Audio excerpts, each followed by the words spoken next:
The letter arrived on black parchment, sealed with crimson wax that smelled faintly of iron and roses.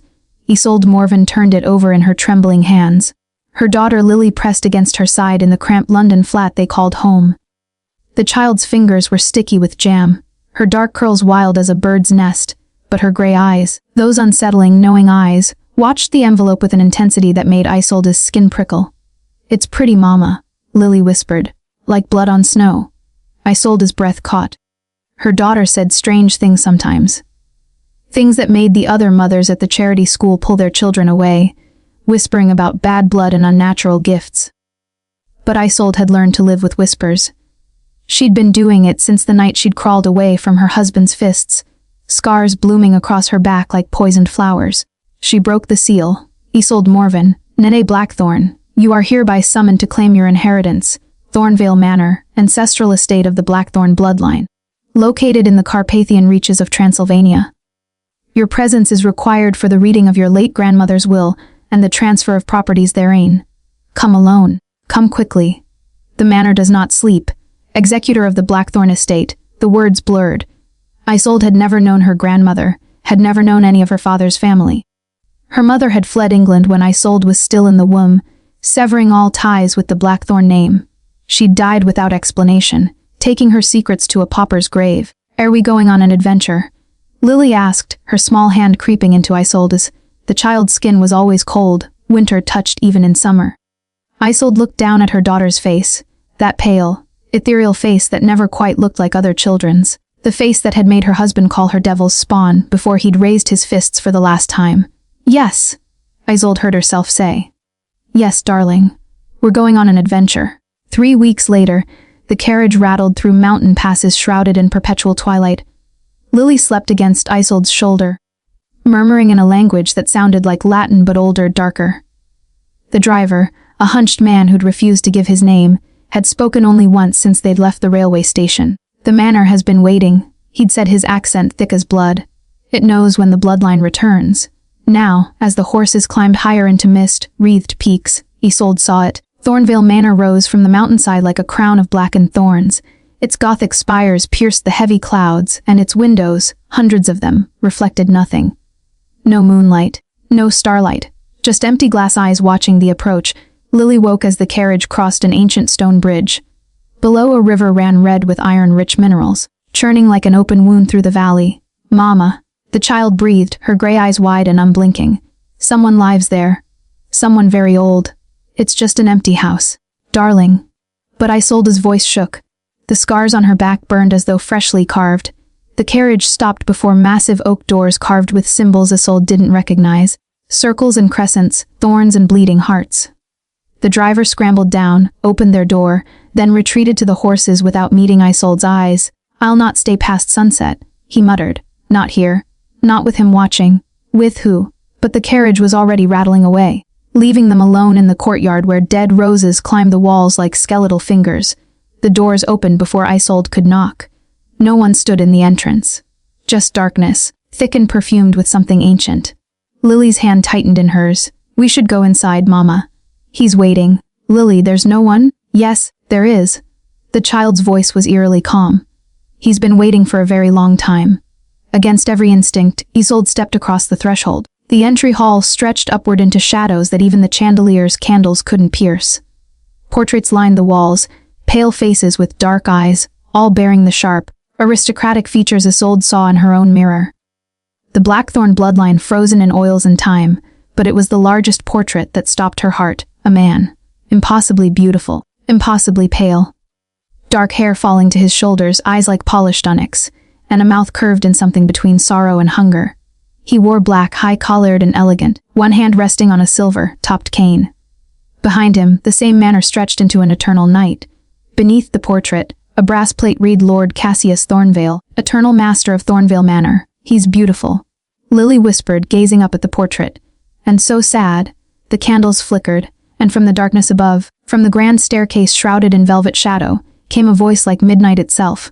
The child sees clearly. A pause, silk, smooth and deliberate, as do all those with Blackthorn blood. Isolde spun, pulling Lily behind her. Her heart hammered against her ribs, each beat screaming danger, danger, danger. He descended the stairs like liquid shadow given form. Lord Cassius Thornvale. Not a portrait. Not a ghost. Real solid. Immortal. He stopped 3 steps from the bottom, candlelight caressing the sharp planes of his face. His eyes, God, his eyes, fixed on Isolde with an intensity that stripped away every defense she'd ever built. "Welcome home, Isolde Blackthorn," he said softly. "I have been waiting centuries for you." Lily stepped out from behind her mother, fearless and curious. She tilted her head, studying him with those knowing gray eyes. "You have scars," the child said, pointing to his chest where his heart would be. "My mother has scars like yours." The vampire lord went utterly still, and in the silence that followed, Isolde felt the world tilt on its axis, felt Destiny's claws sink deep into her soul. The child's words hung in the air like incense, sweet, cloying, impossible to ignore. Cassius Thornvale's obsidian eyes flickered to Isolde, and for one suspended moment, she saw something crack behind that immortal mask. Not vulnerability precisely. Something older. Something that had forgotten how to break until this small, gray-eyed child had spoken a truth he'd buried beneath 5 centuries of darkness. "Lily, hush." Isolde's voice came out sharper than intended. She pulled her daughter back, but the child resisted, still staring at the vampire lord with unnerving fascination. "But Mama, I can see them. They glow." Lily pointed again at Cassius's chest, then turned to trace her finger along Isolde's spine through the fabric of her traveling coat. "Yours glow too. The same color." Cassius descended the final steps with preternatural grace. He moved like water, like shadow, like something that had forgotten how to be human so long ago that mortality was merely a distant, bitter dream. "The child has the sight," he said quietly, his gaze never leaving Isolde's face. "It runs in the Blackthorn bloodline. Always has. Always will." He tilted his head, studying her with an intensity that made her scars burn. "Your grandmother had it. Saw through flesh to the wounded soul beneath." "My grandmother?" Isolde's throat was dry as bone. "A letter said she's dead. Dead." A ghost of a smile touched his perfect mouth, beautiful and terrible. "Yes, as mortal creatures die. 3 months ago in her sleep, with my name on her lips." He gestured toward the shadowed corridor beyond the entry hall. "Come. You'll want to see her chambers. Understand what she left you. We're not staying." Isolde's hand found Lily's shoulder, anchoring herself to the warm, solid reality of her daughter. "I came to sign papers, nothing more. We have a life in London. A life." Cassius's voice dropped to velvet darkness. "In a flat where rats nest in the walls. Where you sell lace 16 hours a day for coins that barely buy bread.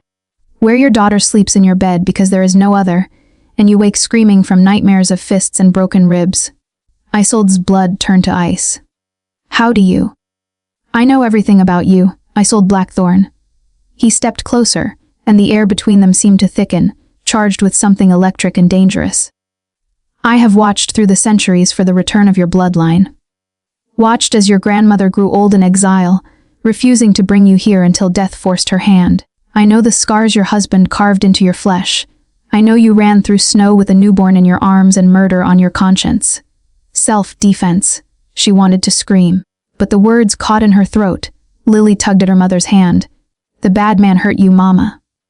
But you pushed him and he fell down the stairs, and then we ran." The child's voice held no judgment, only matter-of-fact observation. "The Lord knows. He's not angry." "No." Cassius's eyes softened, an almost imperceptible shift, but Isolde caught it. "I am not angry. I am." He paused, searching for a word that seemed foreign to his tongue. "Relieved. That you survived. That you came home." "This isn't my home, isn't it?" He gestured to the portraits lining the walls. "Every face here shares your blood. Every stone in these walls was mortared by Blackthorn hands. Your great-grandfather built the eastern wing. Your great-great-grandmother planted the night gardens where only moon-blooming roses grow." His voice dropped to a whisper. "And I have protected this manor, protected your bloodline for 500 years. Waiting for what?" Cassius's gaze locked onto hers, and Isolde felt the weight of centuries pressing down through those dark, fathomless eyes. "For the one whose scars match mine." The candles flickered wildly. Lily giggled, a strange, delighted sound, and clapped her hands. "You're meant to be together," the child announced with absolute certainty. "The house told me. In dreams." "Lily." But Isolde's protest died as she saw the truth reflected in Cassius's face. Not madness, not delusion. Something far more terrifying, recognition. He extended one pale hand, palm up. In the candlelight, she saw them, thin white lines crisscrossing his wrist, his forearm disappearing beneath his sleeve. Scars that should have healed. Scars that had been inflicted before he'd become immortal, frozen forever in undead flesh. "I was mortal once," he said softly. "And broken, as you are broken. My father was a monster who wore a nobleman's face. He taught me that love was weakness, that mercy was sin, that the only language worth speaking was pain." His fingers curled slowly into a fist. "The night I became what I am, I had just enough humanity left to beg for death. Instead, I was given eternity." Isolde couldn't breathe, couldn't move. The scars on her back, the ones she hid beneath high collars and long sleeves, throbbed in sympathy. "Your grandmother understood," Cassius continued. "She was the last Blackthorn to live here, and she showed me that not all mortals wield cruelty like a blade. When she left, she made me promise to wait, to protect the manor until the next generation returned." His eyes found hers again. "Until you returned. Why me?" "Because you are the first Blackthorn in 200 years born with the sight. The first who can see past the monster to the man still trapped inside." He lowered his hand. "And because your daughter sees it too. Which means the bloodline has awakened something long dormant." Lily yawned, pressing against Isolde's leg. "I'm sleepy, Mama. Can we see the bedrooms?" The house showed me a room with stars painted on the ceiling. "The nursery," Cassius said, his voice gentling. "Your mother slept there as an infant, before her mother fled." He looked at Isolde. "Stay, one night. Let me show you what your grandmother wanted you to know. Then, if you wish to leave at dawn, I will not stop you."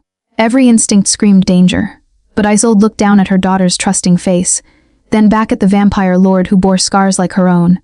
"One night," she whispered. Cassius smiled, a real smile, sad and ancient and somehow hopeful. "One night," he agreed. "And then we shall see what destiny demands." The nursery existed in a pocket of time that had forgotten how to age. Isolde stood in the doorway, one hand gripping the frame for balance, while Lily darted inside with a delighted squeal. The ceiling arched high above, painted midnight blue and scattered with silver stars that seemed to pulse with their own light. A canopied bed draped in white silk occupied one corner, and beside it, a rocking chair carved with thorns and roses sat perfectly still, as though waiting for a mother who would never return. "It's exactly like my dreams," Lily breathed, spinning in a circle. Her dark curls flew out like wings. Even the music box. On the windowsill sat a silver music box shaped like a heart. Isolde's own heart stuttered. She knew that box. Had seen it in fragmented memories that felt more like fever dreams. Her mother's hands winding the key, a lullaby in a language Isolde didn't understand, tears streaming down a face she could barely remember. Cassius stood behind her in the corridor, close enough that she could feel the unnatural cold radiating from his body. Not the cold of death, but something else. The cold of stars. Of eternity frozen in flesh. "Your mother wounded every night," he said softly. "Even in those final weeks before she fled. She was terrified of me, of this place, of what your father's family had become. But she loved you enough to risk staying until winter broke." Isolde turned to face him. In the dim corridor, his beauty was almost painful, too perfect, too still, like a sculpture of grief-given breath. Why did she run? Because she was wise. His eyes reflected the candlelight like dark mirrors. The Blackthorns have always walked the edge between darkness and light. Some embrace the shadows, others flee. Your mother chose flight. His gaze drifted to Lily, who was now examining a collection of porcelain dolls arranged on a shelf. "But the blood always calls them back. I won't let this place claim my daughter. It already has." Cassius's voice held no cruelty, only ancient certainty. The moment she crossed the threshold, the manor recognized her. Can you not feel it? The way the house breathes around her. The way shadows bend to keep her in light. Isolde wanted to deny it, but she'd felt it too, the strange sentience of Thornvale Manor. The way rooms seemed to rearrange themselves, just beyond her peripheral vision. The whisper of voices in languages older than Latin threading through the walls. Lily picked up the music box and brought it to Isolde. "Play it, Mama. Please." With trembling fingers, Isolde wound the key. The melody that emerged was heartbreaking, a lullaby woven from minor keys and silver thread, each note falling like tears into still water. Lily hummed along, knowing words Isolde had never taught her, and the child's voice rose pure and strange in the starlit nursery. Blood to blood and bone to bone. The darkness calls her children home, where moonlight weeps and roses bleed. The ancient hunger plants its seed. Cassius went rigid. "Where did she learn that?" "I don't know." Isolde's voice cracked. "Lily, where? Grandmother taught me." The child's gray eyes were distant, seeing something beyond the room. "In dreams." She said the Lord needed to hear it again. that he'd forgotten how to hope. The vampire lord's composure shattered like glass. He turned away, one hand braced against the corridor wall, his shoulders taut beneath his black coat. Isolde saw his fingers dig into the stone, saw cracks spider through the ancient mortar. That song, he whispered, was sung to me 500 years ago, by the woman who made me into this. His voice dropped to barely audible. By the witch who cursed me to walk in darkness and thirst for blood. She sang it as I died, sang it as I rose, and I have not heard it since the night I tore out her throat and burned her alive. Lily padded over to him, fearless. She tugged at his coat until he looked down, and then, with the solemn gravity only children possess, she placed her small, cold hand over his heart. "You're not supposed to hate her anymore," Lily said. "Grandmother said so. She said the witch loved you, but love looked like cruelty back then. And you loved her too, but couldn't remember how to be gentle." The child's gray eyes bored into his. "You have to forgive, both of you, or the curse stays forever." Cassius dropped to one knee, bringing himself eye level with the child. His perfect face was a mask of anguish. "The witch is dead. Has been for centuries." "No," Lily smiled, touching his scarred wrist. "She's sleeping, waiting. In the catacombs beneath the eastern wing where the roses grow upside down." The child glanced at Isolde. "Mama has to wake her. Because Mama has the gift to speak to the dead, not dead." "Lily, that's enough." Isolde pulled her daughter back, heart racing. "You're scaring me." But Cassius rose slowly, his gaze fixed on Isolde with new intensity. Hunger and desperation and something dangerously close to worship. "Your grandmother had the same gift," he breathed. "She could walk between worlds, speak to spirits, command the threshold where life and death blur." He moved closer and Isolde's back hit the doorframe. "Is it true? Can you feel them? The dead who linger in these walls?" Isolde wanted to lie, but she'd spent years running from the truth, from the voices that whispered in empty rooms, the shadows that moved with purpose, the dreams where the dead begged her to remember their names. "Yes," she admitted. "I feel them." Cassius's hand rose, slowly, carefully, as though approaching a wild creature, and his fingers brushed her cheek. His touch was ice and silk, and where his skin met hers, Isolde felt something ancient stir in her blood, a recognition deeper than memory. "Then you are the key," he whispered, "to breaking the curse, to ending 5 centuries of damnation." His thumb traced her jawline, and perhaps, to saving us both. Behind them, the music box wound down. The final note hung in the air like a question or a prophecy. Lily yawned. "I'm ready for bed now. Tomorrow, Mama wakes the witch, and everything changes." Isolde looked into Cassius's fathomless eyes and saw her own fear reflected back, along with something infinitely more dangerous. Hope. Isolde did not sleep. How could she? With the manor breathing around her like a living thing. With her daughter slumbering peacefully in the canopied bed, murmuring in dead languages. With the knowledge that somewhere beneath these ancient stones, a witch lay suspended between death and dreaming, waiting for Isolde to wake her. She stood at the nursery window, watching moonlight silver the skeletal gardens below. The roses Cassius had mentioned grew there. Night, blooming flowers that opened their petals to darkness and exhaled perfume like funeral incense. They climbed the walls in thorn spirals, beautiful and strangling. Like him, she thought. Beautiful and dangerous and impossible to escape. A soft knock at the door made her jump. "Come in," she whispered, though she already knew who stood outside. Cassius entered like shadow given permission. He'd removed his coat, and his white shirt gleamed in the candlelight, open at the collar to reveal the pale column of his throat. More scars traced along his collarbone, thin white lines that spoke of blades and cruelty, and a mortal life spent bleeding. "I brought wine." He held up a crystal decanter filled with liquid so dark it looked black. "You'll need your strength tomorrow, if you truly intend to descend into the catacombs." "I haven't decided." "Liar." He poured 2 glasses with elegant precision. "You decided the moment your daughter spoke. You would walk through hell itself if you thought it would keep her safe." He was right. Isolde took the offered glass, their fingers brushing. The contact sent electricity racing up her arm, not pain, but something rawer. Want. Recognition. The pull of like calling to like across an impossible divide. She sipped. The wine tasted of blackberries and smoke and something copper, bright that made her tongue tingle. "There's blood in this, just a drop." Cassius watched her over the rim of his own glass. "An old vintage, from before I learned to survive on animal blood alone." His smile was self-deprecating. "Don't worry. It's mine, not some unfortunate victims. I've learned to be civilized." Isolde should have been horrified. Should have thrown the glass in his face and fled with Lily into the night. Instead, she took another sip.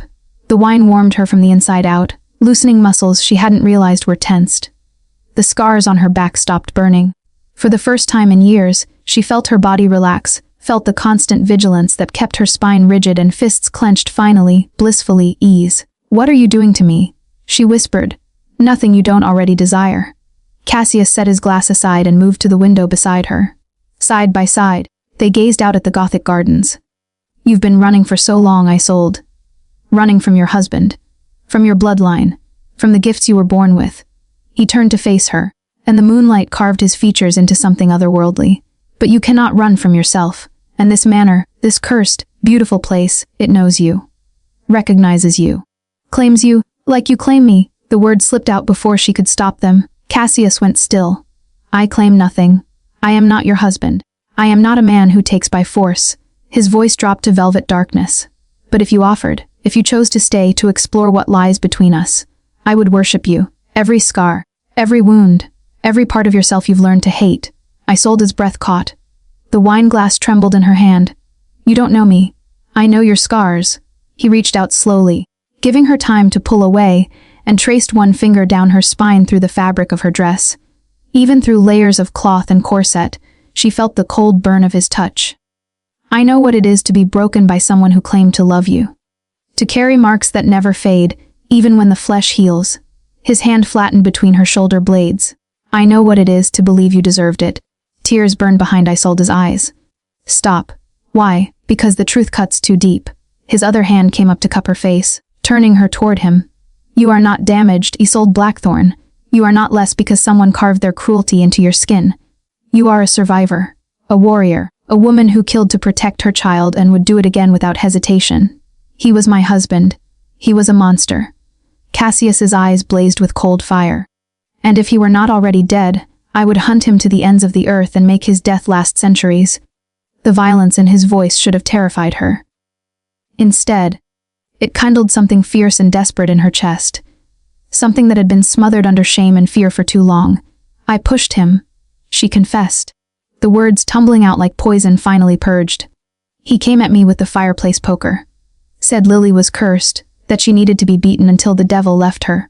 And I pushed him, watched him fall down the stairs.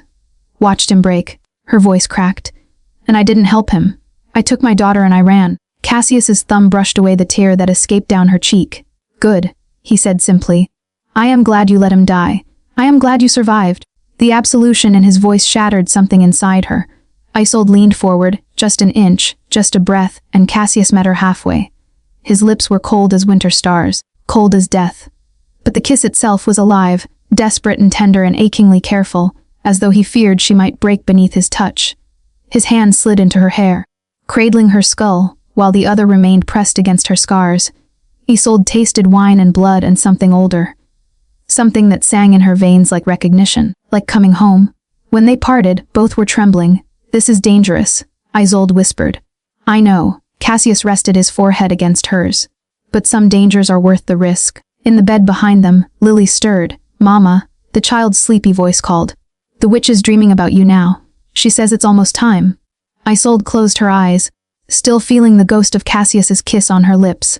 Almost time for what? Lily's answer drifted through the darkness like prophecy. For everything to change. Dawn never came to Thornvale Manor. Or rather, it came as a gray smudge on the horizon, a reluctant concession to daylight that left the world suspended in perpetual twilight. Isolde woke to find Lily already dressed, standing at the window with her small hands pressed against the glass. "The roses are singing," the child said without turning. "Can you hear them?" "Mama." Isolde listened. Beyond the usual manor sounds, the creak of ancient wood, the whisper of wind through corridors, she heard it. A low, humming vibration that seemed to rise from the earth itself. Not quite music. Not quite voices. Something in between. "That's the catacombs calling," Cassius said from the doorway. Isolde's heart jumped. He stood there in different clothes, still black, still elegant, but simpler. A poet's shirt unlaced at the throat, dark trousers, boots that looked centuries old. His hair was tied back, revealing the sharp lines of his face, and in the gray morning light he looked almost human. Almost. "You didn't sleep," Isolde observed. "I haven't slept in 500 years. A ghost of a smile, though I rest, dream after a fashion. Last night, I dreamed of sunlight, of being warm again." His eyes found hers. I hadn't dreamed of warmth in decades. The weight of that confession settled between them like a vow. Lily tugged at Isolde's hand. We need to go now. The witch is waking up. If we wait too long, she'll be angry. How do you know this? Isolde knelt before her daughter, searching that eerily calm face. How can you possibly know what's happening beneath the manor? The house tells me. Lily pointed to the walls, the ceiling, the floor. It talks all the time. You just have to listen with the part of you that isn't afraid. Cassius moved closer, his presence a cold weight at Isolde's back. The child is right. The manor has been sentient for centuries, fed by blackthorn blood magic and my own curse. It knows when danger stirs. And something is stirring. He offered his hand to Isolde. She stared at it, pale, scarred, capable of unimaginable violence yet extended with such careful gentleness. She took it. His fingers closed around hers, ice against warmth, and Isolde felt that pull again, that magnetic recognition that defied logic. Like her blood knew his. Like her scars called to his across the thin membrane separating mortal from immortal. Stay close, Cassius murmured. The eastern catacombs were sealed for a reason. What sleeps there should not be disturbed. But if your daughter is right, if the witch is waking, then we have little choice. They descended. The manor seemed to shift around them, corridors elongating and contracting like the throat of some great beast. Lily skipped ahead, unafraid, while Cassius guided Isolde through passages that grew progressively darker, colder, older. Finally, they reached a door. It was iron, black with age, covered in symbols that hurt to look at directly. Roses had been carved into the metal, or perhaps grown through it, their thorn stems weaving intricate patterns that seemed to move when Isolde wasn't looking directly at them. Your grandmother sealed this door 30 years ago, Cassius said quietly. She said the witch had suffered enough, that keeping her suspended between life and death was cruelty, not justice. He traced one of the iron roses. But she also said that one day, a blackthorn with the gift would need to wake her. To break the curse that binds us both. What curse? Isolde's voice echoed in the narrow corridor. Cassius's jaw tightened. The witch who made me Morgana, she didn't turn me out of malice. She did it out of love. Twisted, possessive love. He paused, pain flickering across his perfect features. I was her student. A nobleman's son sent to learn the old magic. She taught me everything, herbcraft, necromancy, blood rituals. And she loved me. But I was young, arrogant. I loved another. What happened? I rejected her. Publicly, cruelly. Cassius's voice was hollow. I called her a hag, a monster unworthy of a man's affection. And she cursed me. Made me into the thing I'd accused her of being. A monster. An immortal predator who would watch everyone I loved wither and die while I remained frozen. His hand fell away from the door, and then, in her grief, she cursed herself. Bound herself to this place in eternal sleep, unable to die until the one she wronged forgave her. Isolde's throat tightened. You haven't forgiven her. I tore out her throat and burned her cottage to ash. Forgiveness seemed unlikely. Lily pressed her small hand against the iron door. The roses began to glow, faint red light pulsing through the metal like veins filling with blood. But Mama can fix it, the child said with absolute certainty. Because Mama knows what it's like to love someone who hurts you. And she knows how to forgive herself for surviving. The words struck Isolde like a blade between the ribs. She thought of her husband's face as he fell, the crack of his skull against the stairs, the blood pooling beneath his head while she'd gathered Lily and run into the snow without looking back. She'd never forgiven herself for that moment of violence. But she'd also never regretted it. What do I need to do? Isolde heard herself ask. Cassius turned to her, and in his eyes she saw 5 centuries of loneliness, rage, and desperate hope. Blood opens the door. Blackthorn blood. He withdrew a silver dagger from his belt, its blade inscribed with the same rose patterns. A few drops on the threshold. And then, he hesitated. Then you must speak to her. Wake her. Help her understand that forgiveness is possible. Isolde took the dagger. Its weight felt right in her hand, familiar. As though her ancestors had held this blade 1,000 times before. She pressed the tip to her palm and drew it across. Blood welled up, dark and rich. She let 3 drops fall onto the iron threshold. The door groaned. The roses blazed crimson. And from somewhere deep within the catacombs, a woman's voice rose in a song that was half lullaby, half scream. The witch was waking. And with her, the past 500 years would finally demand their reckoning. The door opened like a wound. Beyond lay darkness so complete it seemed to devour the candlelight Cassius held. But as Isolde's blood soaked into the threshold, the shadows began to recede, pulling back like theater curtains to reveal what had been hidden for 3 centuries. The catacombs were a garden of the dead. Roses grew everywhere, from the walls, the ceiling, the very bones that lined the corridors. But these roses grew downward, their roots drinking from the stone above, while their blooms hung like blood drops toward the earth. The air smelled of loam and copper and something sweeter. Decay as perfume. Death as art. Stay behind me, Cassius commanded, his voice tight with tension Isolde had never heard before. For the first time since meeting him, she saw fear in his eyes. Lily, however, walked forward with perfect confidence. She won't hurt us. She's been alone too long. She just wants to be seen. The child's words echoed through the catacombs, and the roses began to sway, though no wind stirred the air. They descended deeper, following a path marked by candles that lit themselves as they approached. The roses grew thicker here, their thorns longer, sharper, glistening with moisture that might have been dew or blood or tears. And then they reached her. The witch lay on a bier of black stone, suspended in a web of rose vines that had grown through her body and back out again, piercing her flesh in 100 places yet keeping her perfectly preserved. She was beautiful. Terribly, heartbreakingly beautiful. Dark hair spread around her head like a crown, skin pale as moonlight, lips stained crimson. She wore a gown of crimson velvet that had fused with the roses, becoming indistinguishable from the vines. But it was her face that stopped Isolde's heart. She looked young, no more than 30, but her expression held centuries of sorrow.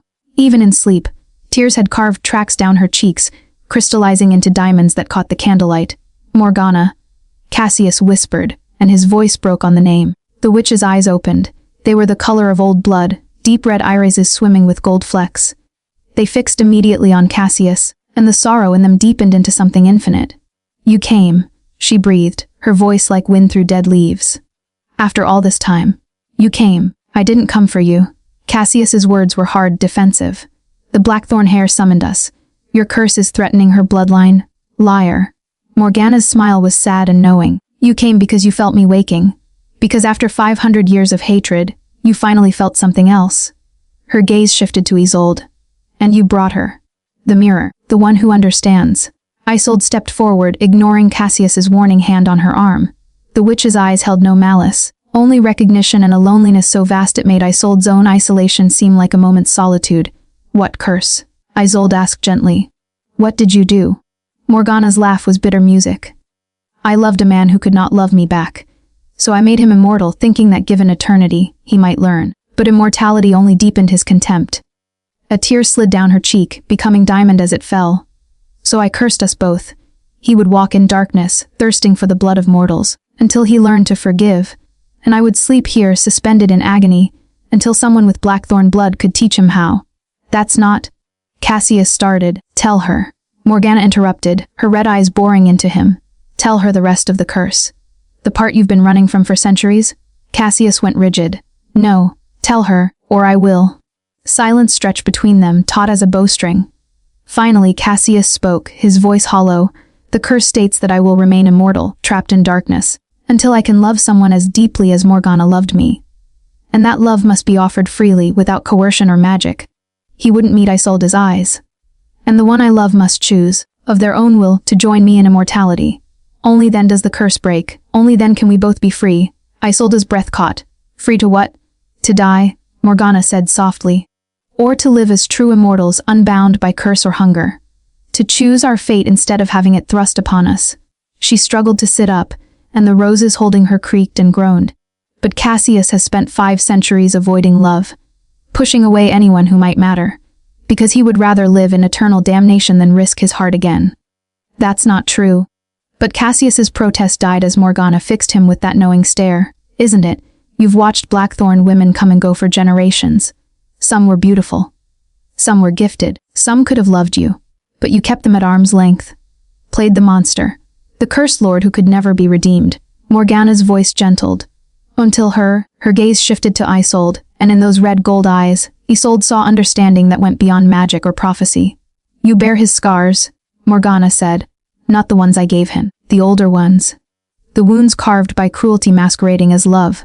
You know what it is to survive something that should have destroyed you. She extended one hand, thorns piercing her palm as she moved. And your daughter she sees clearly. Sees that my curse was never about revenge. It was about teaching him that love and pain are not the same thing. Lily climbed onto the bier without fear, settling beside Morgana like they were old friends. "You're very pretty, and very sad." "Thank you, little one." Morgana touched the child's dark curls with wonder. "You have your mother's gift and your bloodline's sight. You will be powerful someday." "I know," Lily smiled. "But first, Mama has to decide." Isolde's heart hammered against her ribs. "Decide what?" Cassius finally looked at her, and the naked vulnerability in his face made her ache. "Whether to break the curse," he said quietly, "or let us both remain damned." Morgana's rose, red eyes held Isolde's. "The choice is yours, Blackthorn hair. Wake me fully and risk everything. Or leave now and we continue as we are, him in darkness, me in sleep. And you running from your gifts until the day you die." The candles flickered. The roses whispered, and Isolde felt Destiny's hand close around her throat like a lover's caress. Demanding, inescapable, terrifying, Isolde's hand still bled from opening the door. She stared at her palm, at the crimson line bisecting her lifeline, and felt the weight of centuries pressing down on her shoulders. 3 days ago, she'd been selling lace in a London market, her greatest concern whether she'd have enough coins for bread. Now she stood in a catacomb of upside-down roses, facing a witch suspended in eternal sleep, and a vampire who looked at her like she held his salvation in her scarred hands. "I don't understand," Isolde said slowly, her voice steadier than she felt. "Why me? There have been other Blackthorn women. My grandmother lived here for decades. Your grandmother was already bonded to another." Morgana interrupted gently. "Her heart belonged to your grandfather until the day he died. The curse requires purity of choice, an unbound heart choosing freely." Those red gold eyes softened. "And you, Isolde Blackthorn, are unbound. Your husband's death freed you.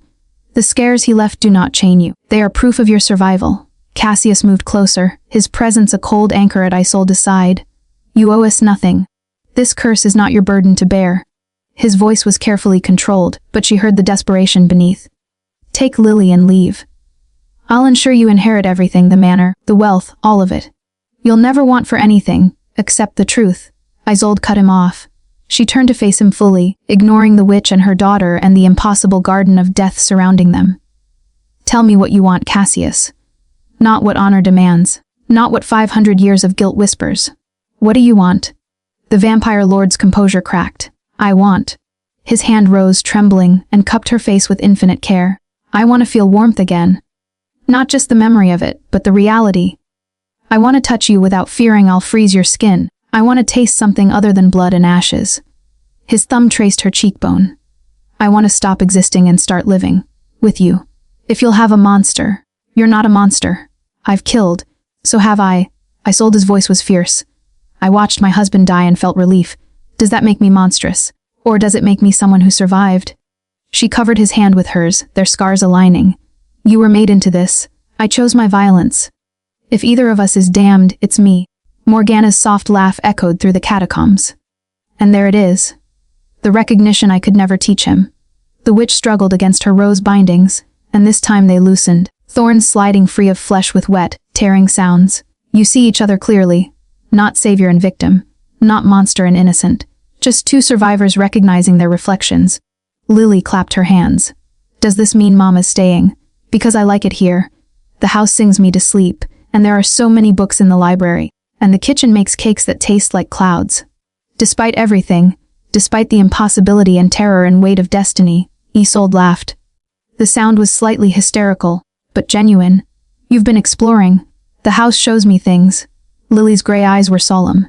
"It wants us to stay. It's been lonely, waiting for family to come home." Cassius's hand fell away from Isolde's face, and she immediately missed the cold touch. "Even if you stayed," he said carefully, "you don't have to break the curse. You could live here, raise your daughter in safety, let me protect you from a distance, and watch you torture yourself for another 5 centuries. Isolde shook her head. "No. If I'm staying, I'm not doing it halfway. You don't know what you're accepting." His voice turned desperate. "The curse breaking requires a blood bond, a covenant. You would have to drink from me, share blood until our essences intertwine. It's not transformation, not yet, but it's the first step. It binds us, forever, and if I refuse..." Morgana answered, her voice gaining strength as more roses released her. "Then Cassius remains cursed. I remain sleeping. And your daughter inherits this burden when you die, because the Blackthorn bloodline is now awakened. The gift will pass to her, and she will stand in this same catacomb one day, making this same choice. Isolde looked at Lily, her strange, beautiful too-knowing daughter, and felt something crystallize in her chest. Not resignation, not sacrifice, choice, pure, terrifying, liberating choice. What happens after the blood bond? Isolde asked, meeting Morgana's gaze. What comes next? You live as mortal but changed, the witch explained. You'll heal faster, age slower.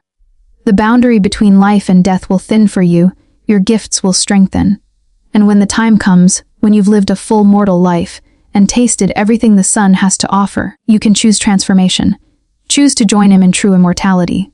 Morgana pulled herself fully upright, roses falling away like shed skin. Or you can choose death. Natural, peaceful death. And he will let you go because that is what love demands. Cassius's jaw tightened. I would never force, I know. Isolde turned back to him, and this time she was the one who reached up to cup his face. His skin was cold as marble, smooth as death, and somehow perfect. You would let me go. Watch me age. Bury me when my time came. And mourn for eternity. She smiled, sad and certain. But I don't want that. I don't want to grow old wondering what could have been. I've spent too many years running from my own life. Isolde, I choose this. Her voice rang through the catacombs like a bell. I choose you. Not because of destiny or curses or my daughter's visions. But because when I look at you, I see someone who understands my scars. Someone who won't flinch from my darkness. Her thumb brushed his lower lip. Someone who might teach me that love doesn't have to hurt. Cassius's eyes blazed with emotion too vast for words. Then we begin, Morgana said softly, rising from her bare on unsteady legs. The last roses fell away, and she stood revealed. Beautiful, terrible, and finally free. The blood covenant. Witnessed by the old magic and sealed by choice, she produced a silver chalice from the shadows, its bowl carved with thorns and stars. Are you ready? The witch asked, to bind your fate to his. Isolde looked at Lily, who nodded with perfect trust. Looked at Cassius, who gazed at her like she was dawn breaking over an endless night. Yes, Isolde whispered. I'm ready. The chalice gleamed like captured moonlight. Morgana held it between them. Isolde and Cassius standing face to face in the rose, woven darkness while Lily watched with those ancient knowing eyes. The witch's hands no longer trembled. With each moment of freedom, she grew stronger, more solid, as though waking had returned substance to her spectral form. The blood covenant is not marriage. Morgana began, her voice taking on the cadence of ritual. It is older. Deeper, it predates vows and rings and churches. It is the magic of life recognizing life, even when one life has passed beyond death's threshold. She extended the chalice to Cassius. You first, Lord of Shadows. Offer your essence freely, without compulsion or hunger. Let your blood carry your truth. Cassius took the silver cup with hands that had stopped trembling. He met Isolde's gaze, and in his dark eyes she saw 500 years of loneliness preparing to end. He raised his wrist to his mouth. His fangs descended, elegant, deadly, beautiful, and he pierced his own flesh with precision. Blood welled up, dark as wine, and he let it drip into the chalice. 3 drops.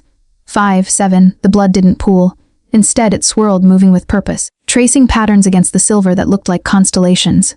Like the map of some distant, impossible sky. I offer this freely, Cassius said, his voice rough. My blood, my curse, my truth. All that I am, mortal and monster both, I give to you without reservation. The words hung in the air like an oath. Morgana took the chalice and turned to Isolde. And now you, daughter of Blackthorn, survivor of cruelty, mother of sight, what do you offer? Isolde's palm still bled from opening the door. She held her hand over the chalice and let her blood join his.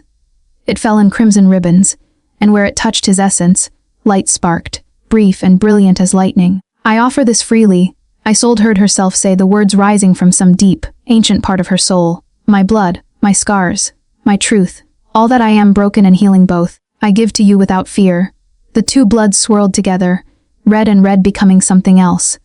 Something that gleamed like rubies and smelled of roses and tasted, though Isolde hadn't yet drunk, of starlight. Morgana began to chant in a language that predated Latin. The roses hanging from the ceiling swayed, their thorns glistening. The candles burned brighter, and the very air seemed to thicken, charged with power that made Isolde's skin prickle, and her gift, that strange ability to sense the dead, flared a painful life. She could feel them. All the Blackthorns who had walked these halls, all the souls Morgana had touched with her magic, all the victims and lovers and servants who had died within these walls across 5 centuries. They pressed close, Witnessing, there whispers a tide of blessing and warning. Choose carefully, daughter. Love is not gentle, but it is worth the price. Drink, Morgana commanded, offering the chalice first to Isolde. And in drinking, accept all that he is, the darkness and the light, the curse and the hope. Isolde took the cup. It was warm now, pulsing with combined life. She raised it to her lips, met Cassius's gaze one more time, and drank. The blood hit her tongue like fire and ice simultaneously. She tasted his immortality, the endless march of years, the weight of centuries, the crushing loneliness of watching everyone he'd ever known turn to dust. She tasted his violence, the kills he'd made in hunger, in rage, in desperation. She tasted his gentleness, the way he'd protected her grandmother, the nights he'd spent reading to dying servants, the tears he'd shed in secret when the weight of his curse became too much.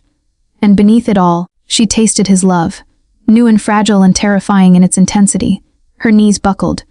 Cassius caught her, his cold arms steadying her as the visions crashed through her mind. His mortal life, his father's cruelty, his lessons with Morgana, his rejection of her love, his transformation into something neither living nor dead, and through it all, his desperate hope that someday, someone would see past the monster to the man still trapped inside.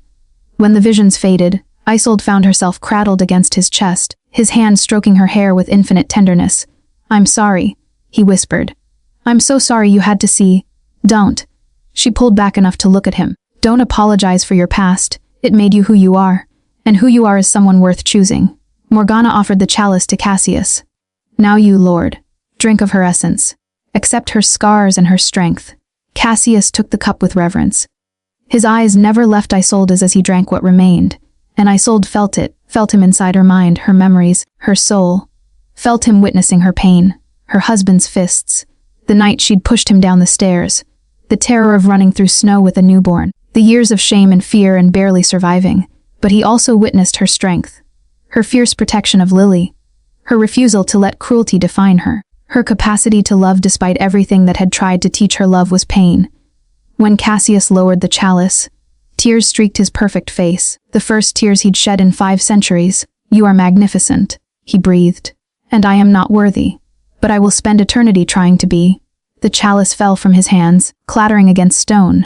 He pulled Isolde into his arms and kissed her with desperate reverence. This kiss was different from their first, deeper, urgent, tasting of shared blood and sealed fate. Isolde felt something shift inside her chest, a tether snapping into place between her heart and his.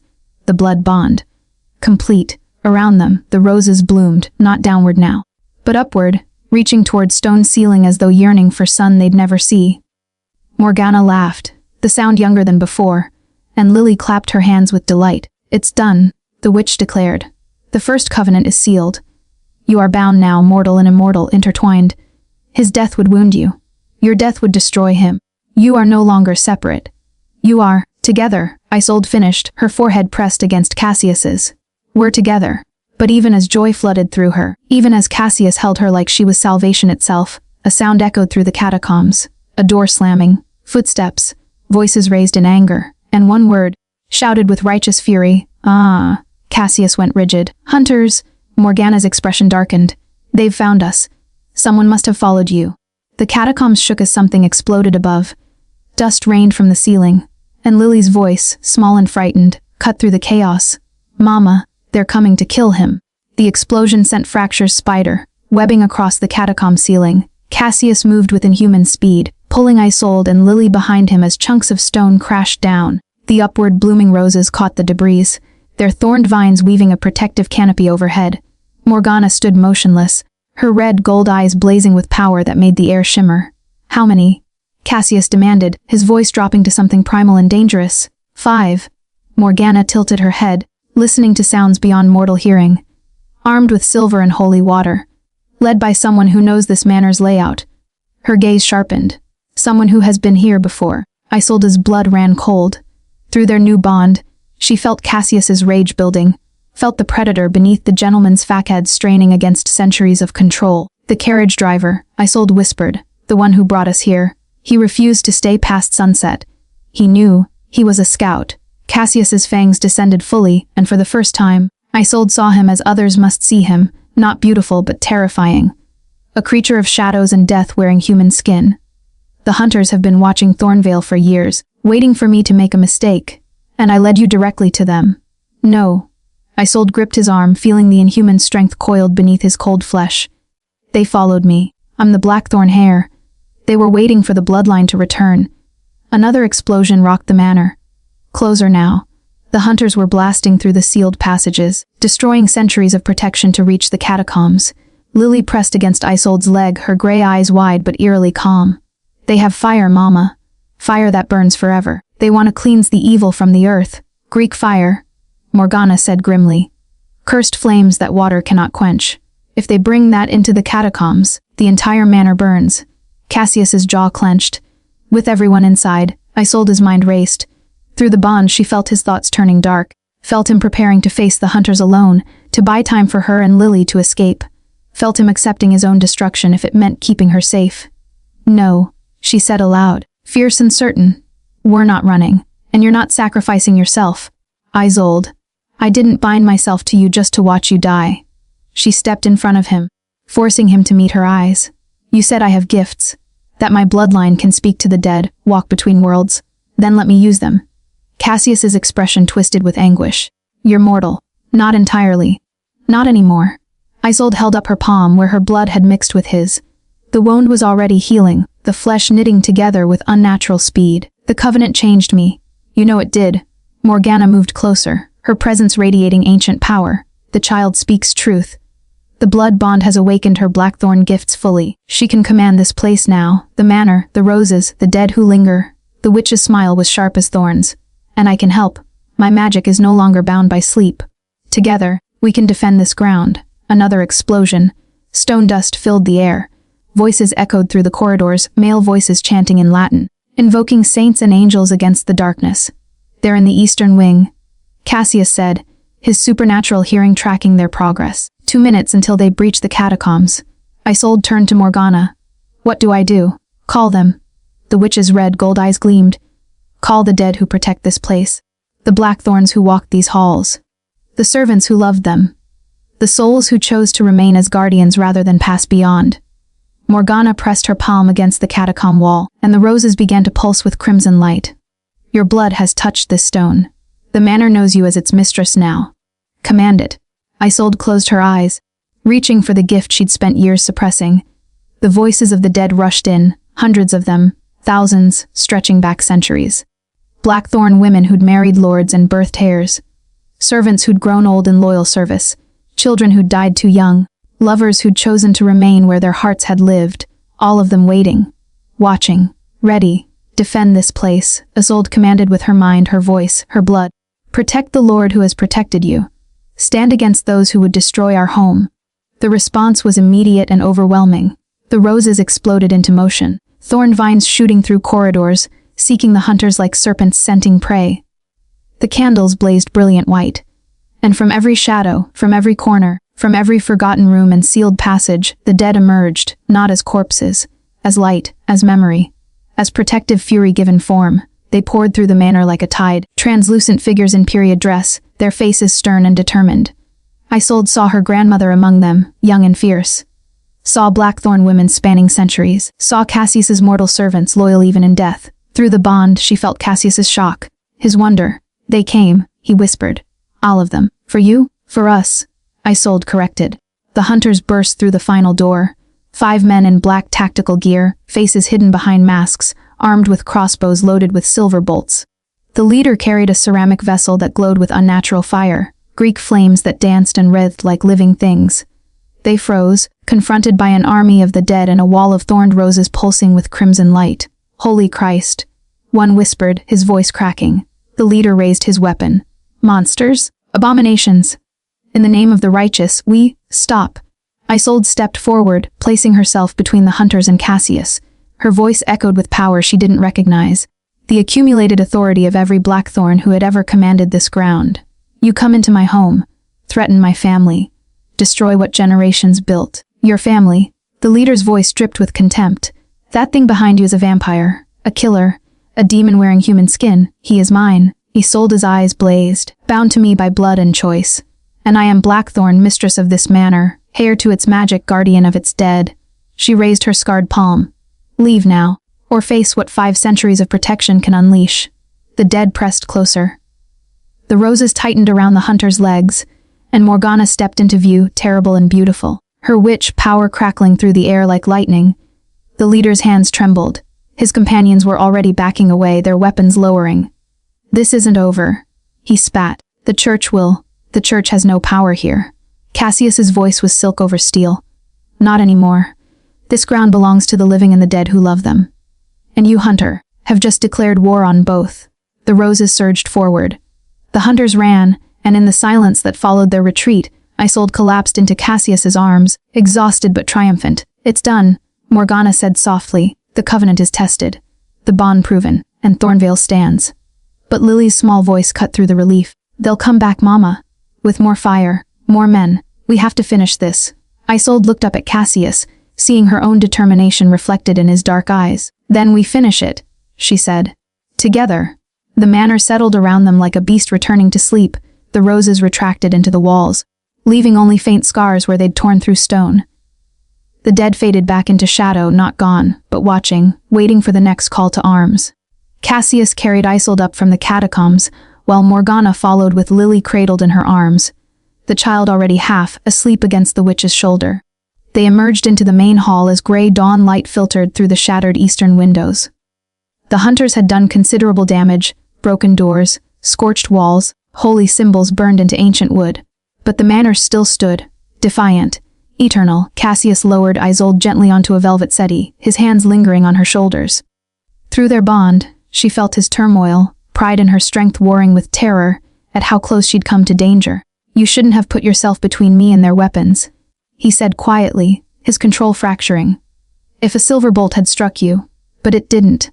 Isolde caught his hand, pressed it to her cheek. "I'm fine. We're all fine. This time." Cassius pulled away, pacing like a caged predator. "But they'll return. With reinforcements. With sanctified weapons designed to kill what I am. And next time they'll target you. Lily, they'll realize the fastest way to destroy me is to take what I love." Morgana settled into a chair by the cold fireplace. Lily curled in her lap like they'd known each other for years rather than hours. The witch's red gold eyes tracked Cassius's agitated movement. "There is a way to end this," Morgana said softly. "One the hunters cannot counter, one that severs their justification for war." Cassius stopped pacing. "What are you suggesting?" "Break the curse completely." Morgana's voice was steady, ancient, sad, not just the blood bond. "The final transformation. Make Isolde immortal. Let her choose true eternity, and the covenant will be fulfilled. I will be released. You will be freed from the curse's constraints." She paused. "And the hunters will lose their righteous claim. You would no longer be an abomination. You would be a man who chose love over darkness. A curse broken by willing sacrifice." Isolde's breath caught. "I thought I had time. A mortal life to live first." "You did." Morgana's expression was gentle. "The original covenant allowed for that, but circumstances have changed. The hunters know about you now. About Lily. They won't stop until they've purified this place with fire and faith." She shifted the sleeping child in her arms. "If you transform, the magic shifts. The curse breaks. And I can protect this manor in ways I never could while bound by sleep. I can shield you from the church, from hunters, from anyone who would harm what you're building here." Cassius was shaking his head before Morgana finished. "No, absolutely not. I won't rob Isolde of her mortality because hunters threaten. It's not your choice." Isolde stood, her legs steadier than they should be after channeling that much power. "It's mine. It's always been mine." The vampire lord turned to her, anguish written across his perfect features. "Isolde, please. Think about what you're giving up: sunlight, warmth, a normal life for Lily, growing old naturally, dying peacefully surrounded by grandchildren. Is that what you want from me?" Isolde crossed to him, cupping his cold face in her warm hands. "To watch me age, to bury me in 50 years while you continue alone, to spend eternity remembering what you had for one brief, mortal lifetime. I want you to have a choice. I am choosing." She pressed her forehead to his. "I'm choosing you. Not because of the curse or the hunters or destiny, because in 3 days you've seen my scars and called me magnificent. You've held my daughter with tenderness and protected us with your life. You've shown me that love doesn't have to hurt." Her voice cracked.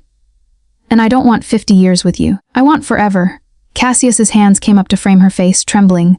"Forever is a long time to regret. Then we'll regret together." Isolde smiled through tears. "Besides, Lily needs stability, a home, protection from a world that fears her gifts, And she paused, searching for words. I need to stop running. Stop surviving and start living. Truly living. And I can't do that halfway. Through their bond, she felt his resistance crumbling, felt 500 years of loneliness crying out for connection, felt his love, terrifying in its depth, overwhelming every logical argument. If we do this, Cassius whispered, there's no undoing it. You would be bound tonight, unable to walk in sunlight, sustained by blood, changed forever. I know. Your daughter would grow up with an immortal mother, would face that choice herself someday, and will guide her. Isolde's voice was fierce. Together, as parents should, not running from what we are but embracing it. Morgana rose, settling Lily on the settee. The child murmured but didn't wake. The witch approached them, power radiating from her like heat from coals. The transformation requires 3 things. Morgana said. First, Isolde must die. Not metaphorically. Truly die. Her mortal heart must stop. Isolde's stomach clenched, but she didn't flinch. Second, Cassius must give her his blood, not a few drops, but enough to flood her system to rewrite what mortality made. Morgana's gaze was unwavering. And third, I must bind the magic. Seal the transformation with the old words. Ensure the curse recognizes this as its fulfillment. How does she die? Cassius's voice was hollow.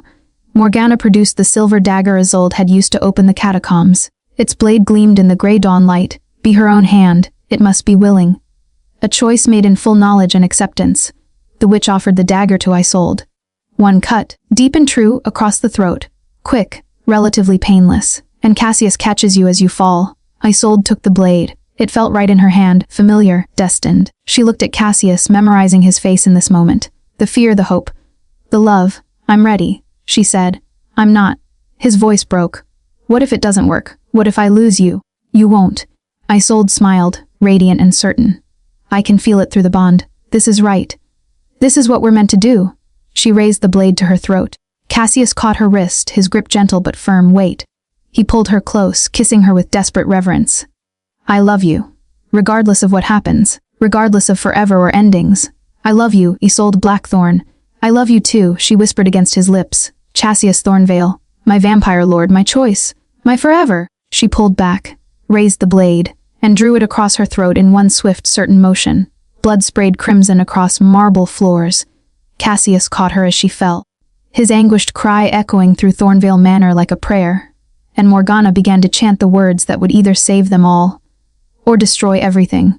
Blood pooled beneath them, crimson spreading across white marble like wings unfurling. Isolde's body went limp in Cassius's arms, her eyes glazing as life poured from the gaping wound across her throat. Her lips moved soundlessly, and through their bond, still intact, still blazing, he felt her consciousness flickering like a candle in wind. Don't leave me, he begged through their connection. Stay, fight. Come back, I will, her voice whispered in his mind, already distant. I promise. Forever, remember. Then the bond went silent. Cassius threw back his head and screamed, 500 years of grief and loneliness and desperate hope converging in one primal sound. His fangs descended fully. His eyes turned black as void. And when he tore open his own wrist with savage precision, the blood that flowed was darker than night itself. Drink. He commanded her corpse, pressing his wrist to her lips. Drink, my love. Take everything I am, every cursed drop of immortality, every year of darkness. Take it and live. The blood dripped into her mouth, down her throat, mixing with her own essence as it drained away. Nothing happened. Morgana knelt beside them, her hands glowing with crimson light. She pressed one palm to Isolde's forehead, the other to her heart. The witch's voice rose in that ancient language, words that predated human speech, that were old when the world was young. The manor responded. The roses burst through every wall simultaneously, no longer hanging downward or reaching upward, but spiraling through the hall in impossible patterns. They wove around Cassius and Isolde, thorns piercing flesh, drawing blood from both the living and the dead. The dead, who still watched from shadows, stepped forward, their translucent forms adding their essence to the transformation. We give willingly, their voices echoed as one. Our blood to her blood. Our strength to her strength. Let the blackthorn hair rise. Let the covenant be sealed. Lily woke on the settee, her gray eyes luminous. She climbed down and walked through the chaos of roses and magic with perfect calm, kneeling beside her mother's body. Don't be afraid, Mama, the child whispered, placing her small hand over Isolde's stopped heart. Death is just the doorway. You have to walk through it to reach forever. Power surged through the room, Morgana's magic, the dead's blessing. Lily's innocent faith, and beneath it all, the bond between Cassius and Isolde refusing to break even as her mortal life ended.